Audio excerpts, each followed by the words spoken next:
So we're going to talk about glaucoma, which is the silent thief of sight. This is World Glaucoma Week from 17 March to 13 March. And our purpose is to educate people, the general population, more and more about the perils of this blinding disease. Glaucoma is the name given to a group of related diseases where the optic nerve is being damaged. Found at the back of the eye, the optic nerve is the one which carries all the signals from your eyes to your brain. Think of the eye like a digital camera. The camera may click pictures, but you can't visualize them on the computer till you attach a digital cable from the camera to your computer. So visualize optic nerve as that cable which connects your eye to the brain. Now, glaucoma can cause irreversible damage to this optic nerve. Imagine it like cutting the cable connecting to the digital camera with the computer. The impact of this cut is complete irreversible loss of vision. Unfortunately, this cable in the eye cannot be repaired or replaced. Therefore, the eye cannot be restored. Now, what is the intraocular pressure? It is the single most modifiable factor in the occurrence of glaucoma. So imagine eye like a balloon or a tire or any circular or cylindrical or globular object which needs a fluid to keep the shape. So the eye is also filled with a fluid to maintain the round object, the round shape of the eye. So the optimum pressure of this fluid is absolutely must for the health of the eye. If the pressure is less, then the eye can get deflated like a deflated tire or a punctured balloon. And there is this fine balance is maintained by incoming or production of an aqueous pump and the drainage of that fluid through the eye. Unfortunately, when the pressure gets excessive, since there's no space for the open drainage of the fluid, the pressure mounts pressure on the optic nerve, and slowly the vision loss ensues. The normal intraocular pressure is 12 to 21 millimeters of mercury, and the mean is about 15 millimeters of mercury. Aqueous humor is the fluid in which is produced in the front half of the eye and through a pump. Imagine a scenario where there is a sink. The water is coming in through the tap and going out through the drainage pipe. Now suppose the drainage pipe gets blocked and the sink is sealed. The excessive pressure, water pressure that is mounting in the sink will put pressure on the drainage pipe and eventually it will start thinning out and it will get burst. So this is what happens to the optic nerve if there is too much of pressure in the sink, in the eye. And all this fine balance is maintained in the eye with the help of the pump that produces aqueous humor, and with the help of the drainage system, which is found in the trabecular meshwork. So I'll demonstrate a small video.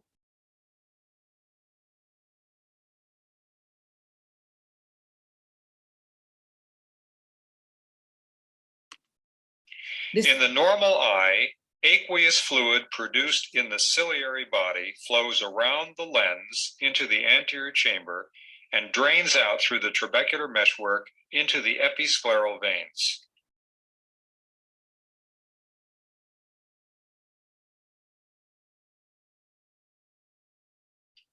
In open-angle glaucoma, the resistance to flow within the trabecular meshwork is abnormally high, so that aqueous cannot flow out normally.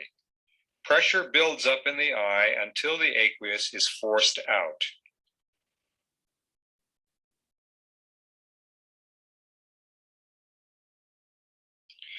Eye drops can reduce the resistance in the trabecular meshwork and allow aqueous to flow out at a normal intraocular pressure. But if the eye drops don't work, the only solution is to make a hole in the eye to allow the aqueous to bypass the high resistance trabecular meshwork and filter out. This operation is called filtering surgery. This video also demonstrates very well the role of surgery. In angle closure glaucoma, the iris drapes itself against the trabecular meshwork and blocks the outflow of aqueous. Intraocular pressure builds up very quickly and causes eye pain, blurred vision, and a red eye. If the intraocular pressure is not lowered promptly, the eye may become blind. The solution is to burn a hole in the peripheral part of the iris with a laser. Once that is done, the iris drops away from the meshwork and allows aqueous to flow out. If this procedure is not successful, filtering surgery may be necessary.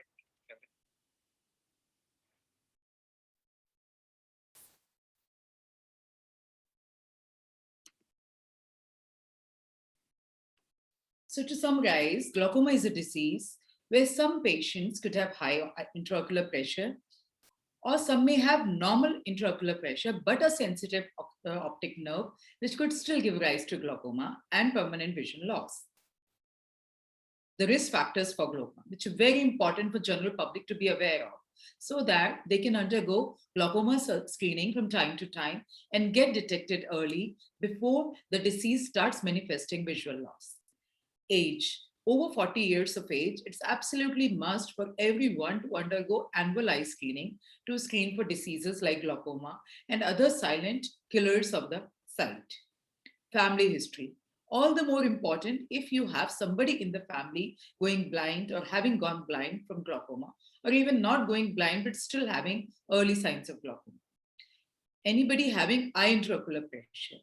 Anybody who has minus number, which we call myopes in the technical language, anybody having minus number, they tend to have sensitive optic nerves, which may develop glaucoma despite normal intraocular pressures. Anybody who's ever had an eye injury, because the damage to the angle or to the drainage system can cause glaucoma even in the present. Anybody who has used long-term steroid medications, or anybody who's had thin central corneas, or who has thin optic nerve. Anybody who has diabetes, anybody who has migraines, high blood pressure, or poor blood circulation.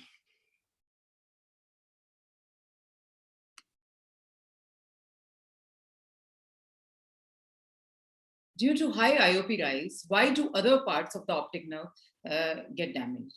Since the eye is in a bony socket inside the skull, there's only this much space for the eye to expand or bulge. The only outlet is at the back, where the optic nerve exits the socket. Hence, all the pressure is put on that point where everything exits the socket. So what are the diagnostic tests for glaucoma? There are multiple things that the doctor needs to check before understanding the impact of glaucoma on the patient's eye. The angle, the morphology of the angle, whether it's open or closed. The IOP measurement, which the standard technique is by Goldman's applanation meter, which is mounted on a slit lamp. Once we screen the patient with non-contact tonometry or tonopen, we do an accurate measurement of the intraocular pressure with the help of Goldman's applanation tonometer. The pachymetry, which is the measurement of corneal thickness. Central corneal thickness calibrates the intraocular pressure. A thicker cornea tend to give higher IOP reading, and a thinner cornea tend to give lower and false sense of security, lower IOP reading, and thus a false sense of security. Like your IOP readings may come normal, but you could still be having high pressures if your cornea is thin. Then there is perimetry. Perimetry, which charts your visual field. It assesses the functional loss due to glaucoma. So how can glaucoma be controlled? Whatever vision is lost cannot be regained. The only objective of the treatment is to stop or slow the progression of the visual field loss. That is why early detection and early screening is such an important criteria to detect glaucoma. People above 40 years need to have regular checkups, at least once a year, and if there is any family history of glaucoma, then every 6 months. Glaucoma suspects or patients should get tested every 3 to 6 months. Once detected, they must adhere to treatment and assessment schedules. Treatment is limited to either reducing the total amount of aqueous humor produced or increasing the amount of drainage. It can be achieved either by medications, by laser, or by surgery. Medications are the first choice. Only when the medications fail, we resort to other treatments like lasers and surgery.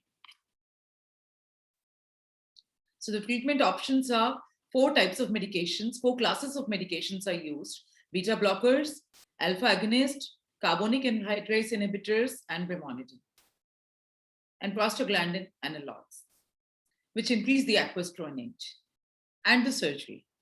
So the surgical options are either by laser. We can do holes in the iris in open enclosed angle glaucomas where the iris is very close to the cornea and blocking the drainage system. We make holes in the iris so that the iris goes bad and the drainage system is open. So these holes can be made by 2 procedures. They can either be done through laser or they can be done through surgical process. Using a YAG laser, we can fire shots in the iris to create holes. Or we can do it in a surgical fashion in the OT by sniping the iris with scissors. Both the procedures push the iris backwards and create space for the aqueous to flow. Then there is another laser called selective laser trabeculoplasty, where energy is applied to the drainage tissue in the eye, because of which some chemical and biological changes ensue in the tissues in the drainage area, which result in better drainage of the fluid through the trabecular meshwork. This eventually results in lowering of the IOP and releasing the pressure on the optic nerve. Then there is open surgery called trabeculectomy, where we create a bleb-like system which slowly drains the liquid out of the drainage system into the conjunctival vascular network. Then there are drainage devices. Suppose the bleb is not effective, we use drainage devices called shunts. So there can be many types of shunts like pressure flow, express, I-stent, and CyPass.